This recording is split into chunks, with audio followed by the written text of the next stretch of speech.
بسم اللہ الرحمن الرحیم والصلاة والسلام علی رسولہ الکریم وعلی آلہ وصحبہ اجمعین، اما بعد۔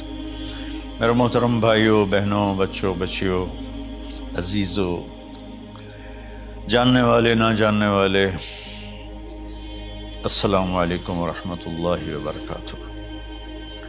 کچھ دنوں سے میں قرآن سے اللہ کی پسندیدہ ہستیاں کون ہیں، کہ اللہ کس کو پسند کرتا ہے، ولی دوست کو کہتے ہیں۔ تو اللہ کا دوست کون ہے؟ وہ یہ کوئی وراثتی چیز نہیں ہے کہ ایک بڑے اولیاء اللہ تھے تو اب ان کا بیٹا بھی انہی جیسا ہوگا۔ ہمارے یہاں وراثت چلتی ہے کہ بڑے بزرگ کا بیٹا بھی بزرگ بن جاتا ہے، چاہے وہ کلین شیو ہو، وہ لوگ اس کے پاؤں چوم رہے ہوتے ہیں، جہالت ہے۔ تو آج میں تھوڑا سا سورہ بنی اسرائیل ہے، اس میں بھی سارے اخلاق بیان ہوئے۔ میرے بھائی بہنوں، ایمان لانے کے بعد انسان بنتا ہے، اور اس کے بعد اس کی قیمت، اس کا بڑا پن، اس کی وجاہت، اس کی شرافت، وہ پیسوں سے نہیں ہوتی۔ پیسوں سے انسان مالدار تو ہو جاتا ہے، بڑا نہیں بنتا، بڑا نہیں بنتا۔ ہمارا علم غلط ہو گیا۔ بڑا بڑا بندہ جے بول دیا 3 ملین، یہ 200 مربع، یہ نوابہ فلانا ہے، نوابہ فلانا ہے۔ میرے بھائیو، یہ بالکل غلط علم ہے۔ بڑا وہ ہے جسے اللہ پسند کرے، بڑا وہ ہے جو میرے نبی کی زندگی کے پیچھے چلے، بڑا وہ ہے جس سے اللہ تعالیٰ راضی ہو جائے، باقی سب چھوٹے چھوٹے ہیں۔ تو آج ایک تیسری جگہ سے میں کچھ باتیں قرآن سے عرض کروں گا، جن کا تعلق ہمارے ایمان سے بھی ہے، اخلاق سے بھی ہے۔ وہ ہے بسم اللہ الرحمن الرحیم، وَقَضَىٰ رَبُّكَ أَلَّا تَعْبُدُوا إِلَّا إِيَّاهُ بِالْوَالِدَيْنِ إِحْسَانًا إِمَّا يَبْلُغَنَّ عِندَكَ الْكِبَرَ أَحَدُهُمَا أَوْ كِلَاهُمَا فَلَا تَقُل لَّهُمَا أُفٍّ وَلَا تَنْهَرْهُمَا وَقُل لَّهُمَا قَوْلًا كَرِيمًا وَاخْفِضْ لَهُمَا جَنَاحَ الذُّلِّ مِنَ الرَّحْمَةِ وَقُل رَّبِّ ارْحَمْهُمَا كَمَا رَبَّيَانِي صَغِيرًا۔ یہ بہت بڑا مضمون ہے۔ اللہ نے قرآن بھر دیا والدین کے خدمت کے لیے، والدین کی اطاعت کے لیے، والدین کی ماننے کے لیے۔ پہلا جملہ ہے اور تیرے رب نے فیصلہ کیا، ایک مطلب۔ دوسرا، اور تیرے رب نے حکم کیا کہ بندگی صرف اللہ کی ہے، بندگی صرف اللہ کی ہے۔ عبد اسے کہتے ہیں جو ہر بات پہ سر جھکا دے، عبد اسے کہتے ہیں جو ہر بات پہ بچھ جائے، اس کو عبد کہتے ہیں۔ تو اللہ کہہ رہا ہے میرے بندو، میرا ایک فیصلہ ہے اور میرا ایک حکم ہے، میرے سوا نہ تمہارا ہاتھ کسی کے آگے پھیلے، نہ تمہاری گردن کسی کے آگے جھکے۔ ایک دوسرے سے مدد لینا، اس کو ایک دوسرے کی تعاونوں میں آ جاتا، تعاونوا علی البر والتقوی، ایک دوسرے کا ساتھ دو، ایک دوسرے کی مدد کرو۔ میرے نبی قرضہ اٹھاتے تھے۔ میرے نبی جب انتقال ہوا تو آپ کی زرہ 9 وسق پر، وسق 5 من کا ہوتا ہے، تو وہ جو کے بدلے آپ نے زرہ رکھوائی تھی کہ جب میں تمہیں ادا کروں گا زرہ لے لوں گا، اور آپ کا انتقال ہو گیا، آپ زرہ اپنی واپس نہیں لے سکے۔ وہ چیزیں جن کا تعلق صرف اللہ کی ذات سے ہے اور کوئی نہیں کر سکتا، اس میں صرف اللہ کے آگے ہاتھ پھیلا، جیسے ہم کہتے ہیں مدد، نصرت۔ اللہ کہتا میں ہوں، الا ان نصر اللہ قریب، سنو میری مدد تمہارے قریب ہے۔ تو اللہ تعبدوا الا ایاہ، بس ایک چھوٹا سا جملہ اللہ نے یہاں کے، چونکہ یہاں اللہ نے والدین اور اخلاق بتانے تھے تو اپنے لیے صرف ایک جملہ بولا، باقی باتیں بھی اللہ کے لیے ہیں، لیکن اللہ نے میری بندگی، اس بندگی سے مراد 5 وقت کی نماز نہیں ہے، حج، روزہ، زکوٰۃ نہیں ہے اس کی مراد، یہ ساری باتیں داخل ہیں، اور اس کے ساتھ 24 گھنٹے کی زندگی اللہ کی مرضی پر گزارو، نفع آئے تو شکر ادا کرو، نقصان ہو تو صبر کرو، برداشت کرو، پھر بھی شکر ادا کرو، کہ میرا رب یہ کہہ رہا ہے کہ میں نے صرف اللہ سے تعلق جوڑنا ہے۔ اللہ کے نبی نے اپنے چچا زاد بھائی عبداللہ بن عباس سے فرمایا کہ یا غلام، اے نوجوان، اسی کا بکلمات فاحفظہ، میں تمہیں چند باتوں کی وصیت کرتا ہوں، کیا؟ احفظ اللہ، احفظ اللہ یحفظک اللہ، یحفظک اللہ، اللہ کے اوامر کی حفاظت کر، اللہ تیری حفاظت کرے گا۔ احفظ اللہ تجدہ تجاہک، تو اللہ کے اوامر، اسلام، حلال حرام کی پہچان کر کے زندگی گزار تو اللہ کو ہر وقت تو اپنی مدد کے لیے تیار پائے گا۔ اور لمبی حدیث ہے، بنا عشاء کی نماز کا وقت ہو رہا ہے، اس میں وہ جملہ جو اس میرے مضمون سے متعلق ہے، وَإِذَا سَأَلْتَ فَاسْأَلِ اللَّهِ، جب بھی مانگو اللہ سے مانگو، جب بھی مانگو اللہ سے مانگو، اللہ کے سوا کوئی دینے والا نہیں ہے، صرف اللہ ہے دینے کے لیے۔ وَإِذَا اسْتَعَنْتَ فَاسْتَعِنْ بِاللَّهِ، اور جب مدد کے لیے ہاتھ اٹھاؤ تو صرف اللہ کو پکارو، جب ضرورت حاجت کے لیے، مدد کے لیے ہاتھ اٹھاؤ تو اپنے اللہ کو پکارو۔ تو یہ حدیث کی بات بھی ہے اور یہ قرآن کی بات بھی ہے۔ اس کے بعد آگے اللہ کہتا ہے وَبِالْوَالِدَيْنِ إِحْسَانًا، اور اپنے والدین کے ساتھ احسان کرو۔ احسان کا کیا مطلب ہے؟ اللہ آگے اسی کی تشریح کر رہا ہے۔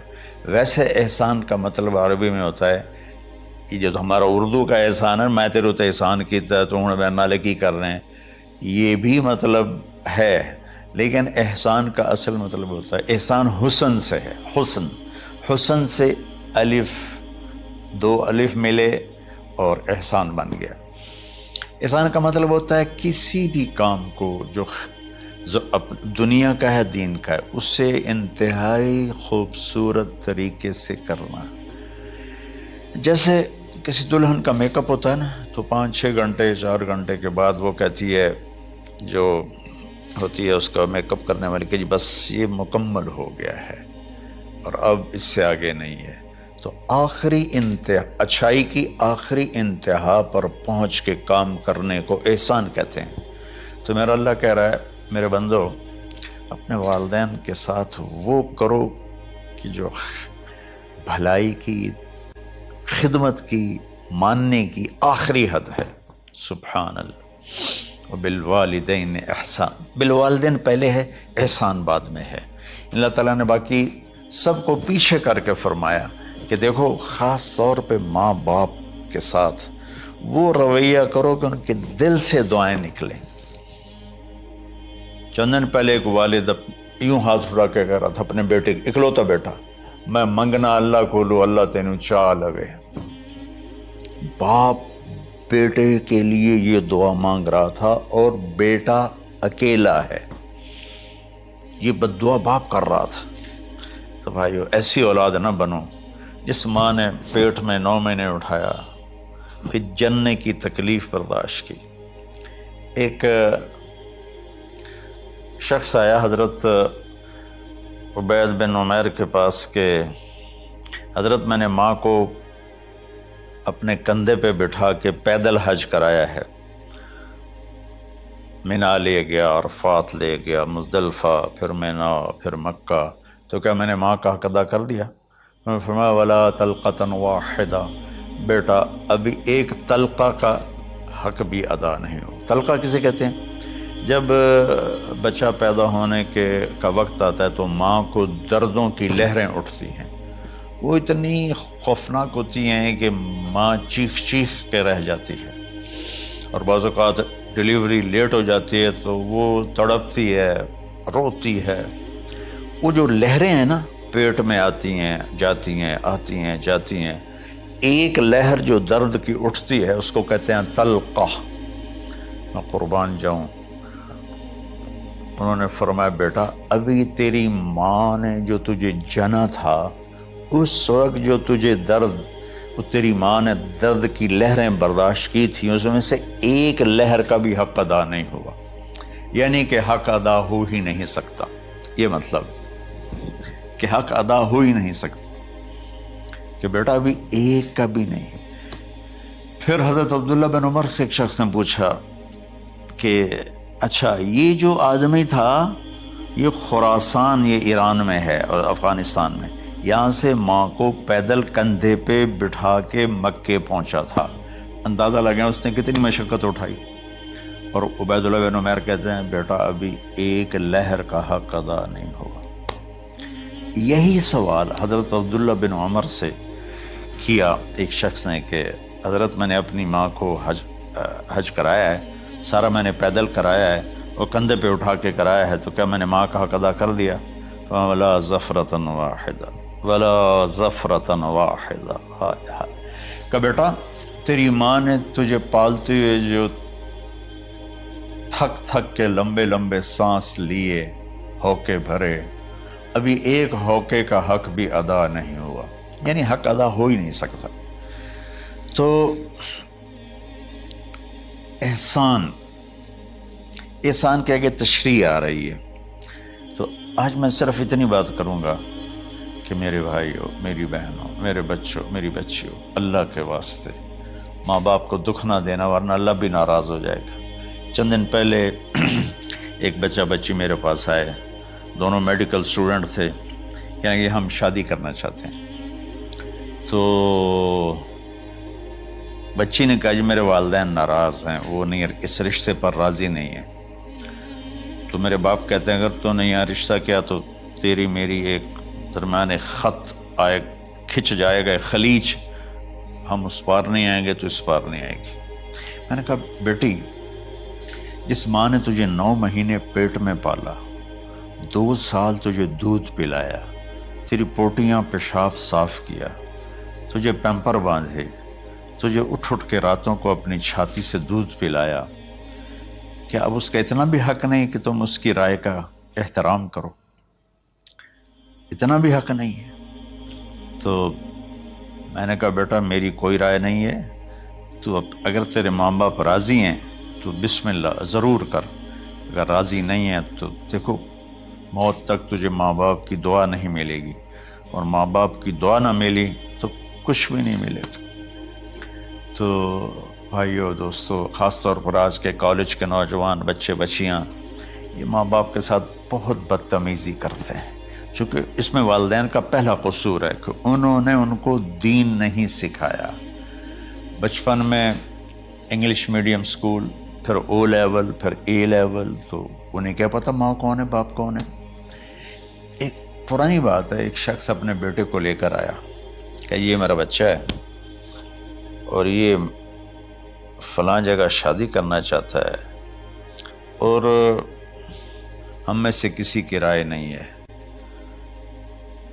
اور یہ مانتا نہیں ہے، اور اس کے ساتھ اس نے دھاڑے مار کے رونا شروع کیا۔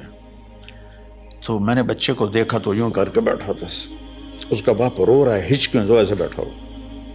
تو مجھے اچانک خیال آیا، میں نے کہا شیخ صاحب اس کو کہاں پڑھایا تھا؟ کہا جی امریکن اسکول۔ اس کے بعد آسٹریلیا بھیجا تھا مزید تعلیم کے لیے۔ ان کے شیخ صاحب اس بچے کا کوئی قصور نہیں، آپ کا قصور ہے، اس کو تو پتہ ہی نہیں میری ماں کیا ہے میرا باپ کیا ہے۔ ایک ہماری تہذیب تھی وہ ختم ہو گئی ہے، اس میں علم نہیں بھی تھا تو ماں باپ کا۔ میں نے اپنی آنکھوں سے دیکھا، میں نے اپنے دادا کو دیکھا لیکن میں یاد نہیں، لیکن جو میرے دادا کے چھوٹے بھائی تھے ان کو میں سنبھلتا ہوں، ان کو میں نے دیکھا ہے، 3ری 4تھی جماعت تک میں تھا، 61 میں ان کا انتقال ہوا، میری 9 سال عمر تھی، تو 8 سال۔ ان کے بیٹے جوان تھے، اور ڈیرے میں جب وہ بیٹھتے تھے تو ان کے بچے ان کے سامنے نہیں بیٹھتے تھے، ان کی پیٹھ کے پیچھے بیٹھتے تھے۔ اتنا ادب، حالانکہ چاروں کے چاروں دین نہیں جانتے تھے، تہذیب تھی، ثقافت تھی، جو آج کی تہذیب نے ہم سے سب کچھ چھین لیا۔